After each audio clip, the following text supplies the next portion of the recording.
Hello बच्चों, Shiva educational में आप सभी का स्वागत है। बच्चों, आज हम भारत का भूगोल पढ़ेंगे और भारत की स्थिति और विस्तार के बारे में देखेंगे और ये भी समझेंगे जो अभी जल्द में ही भारत ने एक नया डेटा दिया है। हमारे भारतीय तटरेखा में कुछ बदलाव आए हैं, उसको भी समझेंगे पूरे डिटेल से हम। तो बच्चों, आइए हम देखते हैं सबसे पहले भारत का परिचय, इंट्रोडक्शन। भारत एक विशाल देश है और यह उत्तरी गोलार्ध में स्थित है।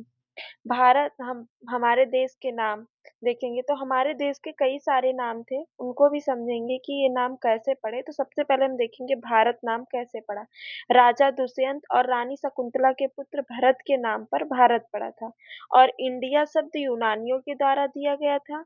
आर्यव्रत आर्य का निवास के परिणाम स्वरूप दिया गया था और हिंदुस्तान शब्द जो है ईरानियों से प्राप्त और प्राचीन भारतीय ग्रंथों में जम्बूद्वीप कहा गया था।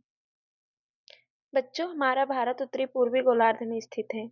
तो उत्तरी पूर्वी गोलार्ध में कैसे कैसे मानेंगे कि आप उत्तरी पूर्वी गोलार्ध में स्थित है। तो आइए हम समझते हैं। जैसे ये हमारी पूरी वर्ल्ड है, ठीक, और इसके बीचों बीच से ये अक्षांश रेखा गुजरी हुई है, जिसे 0 डिग्री लाइन कहा गया है। और ये रही हमारी देशांतर रेखा। तो हमारे भारत की स्थिति कुछ इस तरह है, यहाँ पे है। तो अक्षांश रेखा के हिसाब से देखेंगे उत्तर में और देशांतर रेखा के हिसाब से अगर हम देखेंगे तो पूरब में। तो इसलिए इसे उत्तरी पूर्वी गोलार्ध कहा गया है। भारत का क्षेत्रफल हम देखेंगे तो 32,87,263 वर्ग किलोमीटर है और विश्व के क्षेत्रफल का 2.43% है और विश्व की जनसंख्या का 17.5% है। मान लीजिए पूरे विश्व की जनसंख्या 100% है, तो उसमें 100% में से हमारे भारत की जनसंख्या 17.5% है। और क्षेत्रफल के अनुसार अगर हम देखें हमारे विश्व के क्षेत्रफल के अनुसार हमारे भारत का क्षेत्रफल जो है वो 7वें स्थान पर है। तो क्षेत्रफल के अनुसार सबसे पहले रूस है, फिर कनाडा दूसरे पे, तीसरे पे अमेरिका, चौथे पे चीन, पांचवे पे ब्राजील है और छठे पे ऑस्ट्रेलिया, सातवें पे भारत। और भारत की जनसंख्या के मामले में अगर विश्व में देखें तो प्रथम स्थान है। पहले चीन था, लेकिन 2025 में अगर हम देखें तो हमारा भारत पहले स्थान पे आ चुका है जनसंख्या के मामले में। बच्चों, अब हम भारत के उत्तर से दक्षिण की लंबाई देखेंगे। तो उत्तर से दक्षिण की लंबाई अगर हम देखें तो 14 है और पूरब से पश्चिम की लंबाई अगर देखें तो 33 किलोमीटर है। बच्चों, हमारे भारत की संरचना चतुष्कोणीय है। हमारे भारत की संरचना चतुष्कोणीय है और इसकी अगर उत्तरी अक्षांश देखें तो उत्तरी अक्षांश 8 डिग्री 4 मिनट से लेकर 37 डिग्री 6 मिनट तक है। और अगर देखें इसकी पूर्वी देशांतर तो ये रही 68 डिग्री 7 मिनट से लेकर 97 डिग्री 25 मिनट है। और इसका अगर संपूर्ण विस्तार देखें तो यहाँ पे 6 डिग्री 4 मिनट, यहाँ पे पिगमेलियन इंदिरा पॉइंट है जो है हमारे अगर संपूर्ण भारत की ओर ली जाती है तो यहाँ से लिया जाता है, तो इसे पिगमेलियन पॉइंट भी कहते हैं। तो यहाँ इसके अगर उससे देखें तो 6 डिग्री 4 मिनट से लेकर 37 डिग्री 6 मिनट है। और सबसे उत्तरी बिंदु हमारे भारत की जो है वो इंदिरा कॉल है। और सबसे दक्षिणी बिंदु अगर देखें तो सबसे दक्षिणी बिंदु आप लोग को बता चुके हैं, इंदिरा पॉइंट है जिसे पिगमेलियन पॉइंट भी कहा जाता है। लेकिन अगर मुख्य भूमि के हिसाब से देखें दक्षिणी बिंदु तो कन्याकुमारी का केप केमोरिन है जो 8 डिग्री 4 मिनट से है।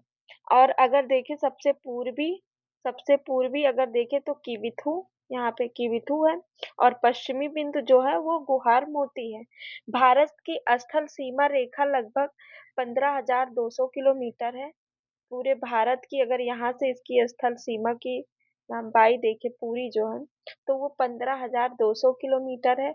और समुद्री तट रेखा अंडमान और निकोबार द्वीप समूह तथा लक्षद्वीप समूह के साथ 7,516.6 किलोमीटर है।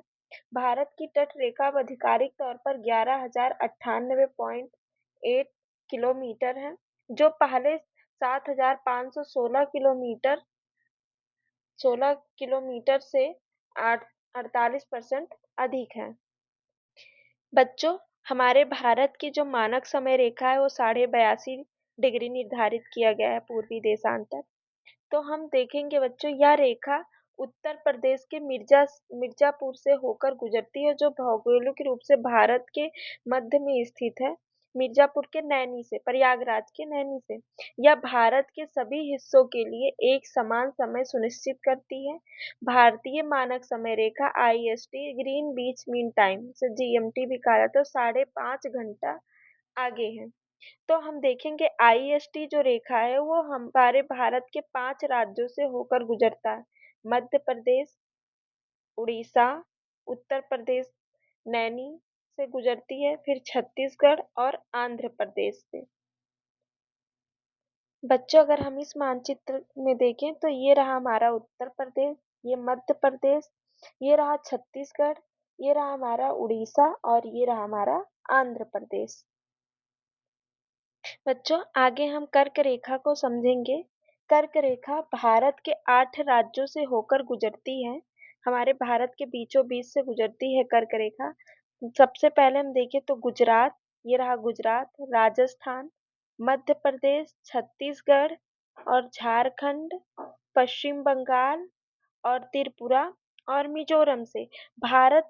में कर्क रेखा की कुल लंबाई 32-14 किलोमीटर है।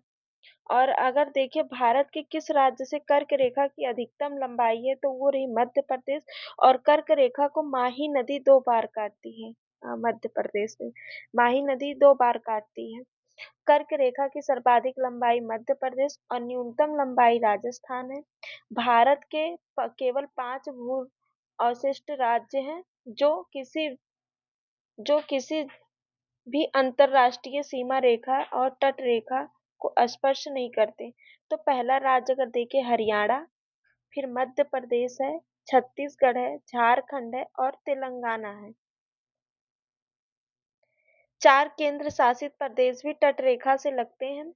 पुदुचेरी, लक्षद्वीप, दादर नागर हवेली और प्लस दमन और दीव, अंडमान और निकोबार द्वीप समूह। बच्चों, भारत के 9 राज्यों की सीमाएं समुद्री से लगती हैं। तो पहले हम देखेंगे गुजरात, महाराष्ट्र, फिर इसके बाद यहाँ पे गोवा है, गोवा के बाद कर्नाटक, फिर केरल, केरल के बाद अगर हम देखें तमिलनाडु, आंध्र प्रदेश, उड़ीसा और पश्चिम बंगाल। तो हम देखेंगे तो गुजरात की जो सीमा रेखा है समुद्र के साथ वो 2340.62 किलोमीटर है। और महाराष्ट्र की अगर हम देखें तो 877.97 किलोमीटर है। गोवा की देखें 193.95 किलोमीटर है। और कर्नाटक की देखें तो हम 343.30 किलोमीटर है। और केरल की अगर हम देखें तो केरल की जो है वो 600.15 किलोमीटर है। और तमिलनाडु की 1068.69 किलोमीटर है। आंध्र प्रदेश की 1053.7 किलोमीटर है। और उड़ीसा की 574.71 किलोमीटर है। पश्चिम बंगाल की 721.2 किलोमीटर है। बच्चों, आगे हम भारत की अंतर्राष्ट्रीय सीमा के बारे में समझेंगे कि अंतर्राष्ट्रीय सीमा किन-किन देशों के साथ लगती है। तो रही बात पाकिस्तान, अफगानिस्तान, चीन, नेपाल, म्यांमार, भूटान और बांग्लादेश। तो सबसे पहले हम देखेंगे कि अफगानिस्तान की सीमा हमारे किन राज्यों से लगती है, तो लद्दाख से। और अगर देखें तो पाकिस्तान की हमारी जो सीमा लगती है वो लगती है गुजरात, राजस्थान, पंजाब, जम्मू कश्मीर और लद्दाख से लगती है।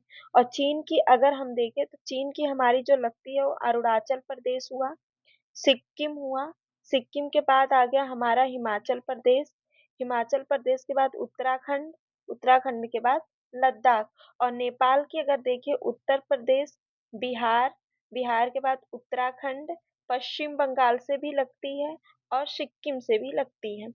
और म्यांमार को अगर देखें तो अरुणाचल प्रदेश, नागालैंड, मणिपुर और मिजोरम से लगती है। और भूटान की अगर बात करें तो भूटान अरुणाचल प्रदेश से लगती है, असम से लगती है और सिक्किम से और पश्चिम बंगाल से लगती है। और बांग्लादेश जो है बांग्लादेश हमारे असम असम राज्य से हुआ, और इसके बाद मेघालय से हुआ। मेघालय के बाद त्रिपुरा, मिजोरम और पश्चिम बंगाल से लगती हैं। राज्य जो अधिकतम राज्यों के साथ सीमा साझा करता है वो उत्तर प्रदेश। उत्तर प्रदेश 8 राज्यों के साथ सीमा साझा करता है। केंद्र शासित प्रदेश दिल्ली। और राज्य जो केवल एक राज्य के साथ सीमा साझा करता है वो सिक्किम, पश्चिम बंगाल के साथ सीमा साझा करता है, और मेघालय जो है असम। 3 देशों के साथ सीमा साझा करने वाले राज्य पश्चिम बंगाल। पश्चिम बंगाल नेपाल, भूटान, बांग्लादेश के साथ, और सिक्किम जो है नेपाल, भूटान और चीन के साथ। और अरुणाचल प्रदेश को अगर हम देखें तो अरुणाचल प्रदेश भूटान, चीन और म्यांमार के साथ। केंद्र शासित प्रदेश जो 3 देशों के साथ सीमा साझा करता है, लद्दाख। लद्दाख जो है पाकिस्तान, चीन, अफगानिस्तान के साथ सीमा साझा करता है। तो बच्चों आज की क्लास यहीं तक। धन्यवाद।